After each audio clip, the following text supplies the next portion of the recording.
लो भाई बब्बन, बन गई तस्वीर। जरा देखकर बताओ कैसी बनी है।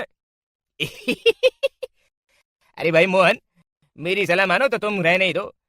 एक पेंटर बनना तुम्हारे बस की बात नहीं है। हाँ, तुमने सही कहा। मुझे भी कुछ ऐसा लगता है। खैर, आज शाम की गाड़ी से मैं शहर वापस जा रहा हूँ। कुछ जरूरी काम आ गया है।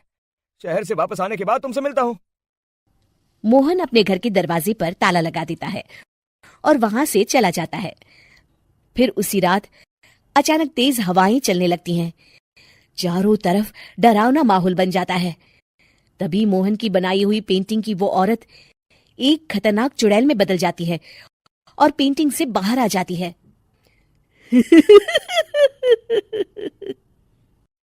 चुड़ैल घर के बाहर चली जाती है।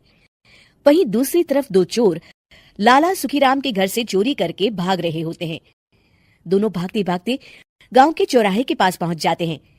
तभी अचानक वो चुड़ैल उन दोनों के सामने आ जाती है।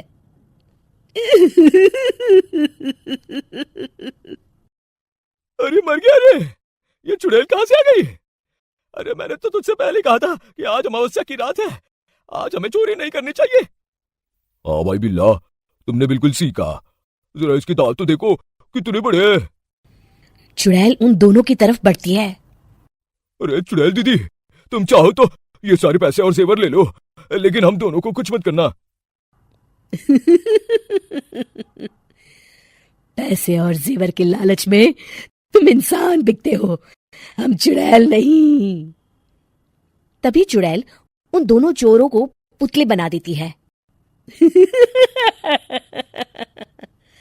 मैं किसी को नहीं छोड़ूंगी। अब कोई मुझसे नहीं बच सकता।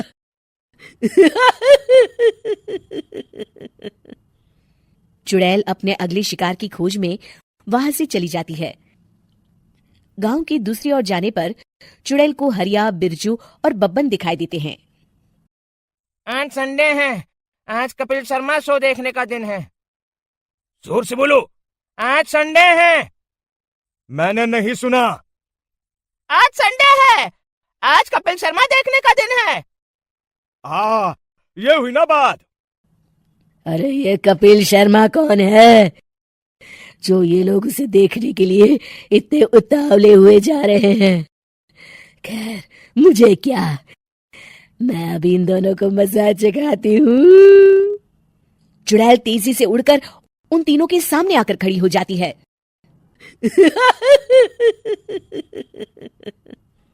कपिल शर्मा शो बाद में देखना, पहले मुझे देख लो। बब्बन चुड़ैल को देखते ही पहचान जाता है। अरे ये तो तस्वीर वाली औरत के जैसी दिख रही है। मुझे अभी नहीं मरना है। अरे भागो रे। तीनों वहां से भाग खड़े होते हैं। बब्बन तो किसी तरह अपनी जान बचाकर वहां से भाग जाता है, लेकिन हरिया और बिरजू को चुड़ैल पकड़ लेती है और उन्हें पुतला बना देती है। फिर चुड़ैल बब्बन को पकड़ने के लिए उसका पीछा करती है, लेकिन बब्बन उसे कहीं नहीं दिखाई देता। अरे वो मोटा तो बड़ा तेज भागता है, शायद उस तरफ गया होगा। बब्बन एक दीवार के पीछे छुपकर बैठ जाता है और चुड़ैल उसके सामने से आगे निकल जाती है। बाल बाल बच गया। अगली सुबह बब्बन सभी गांव वालों को सारी बात बता देता है। फिर उस चुड़ैल के डर से रोज शाम होते ही पूरे गांव में सन्नाटा छा जाता था और कोई भी अपने घर के बाहर नहीं निकलता था। अरे ये क्या हो गया? इतनी देर से घूम रही हूं, अभी तक एक भी आदमी नहीं मिला।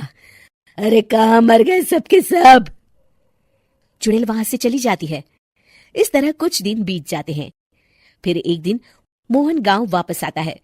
बब्बन उसे बताता है कि उसकी बनाई तस्वीर से एक चुड़ैल बाहर आ गई है। मोहन समझ जाता है कि ये कोई आम कागज नहीं है। वो जो भी उस कागज पर बनाएगा वो असलियत का रूप ले लेगा। अरे मोहन भाई, अब तुम क्या करने वाले हो? मेरे पास एक बहुत बढ़िया तरकीब है।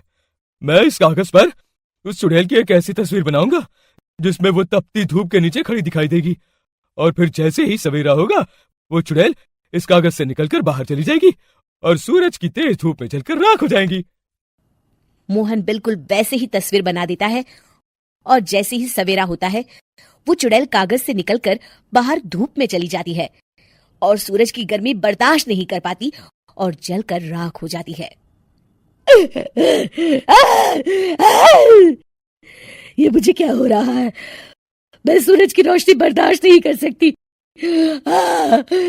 मेरा पूरा शरीर जल रहा है।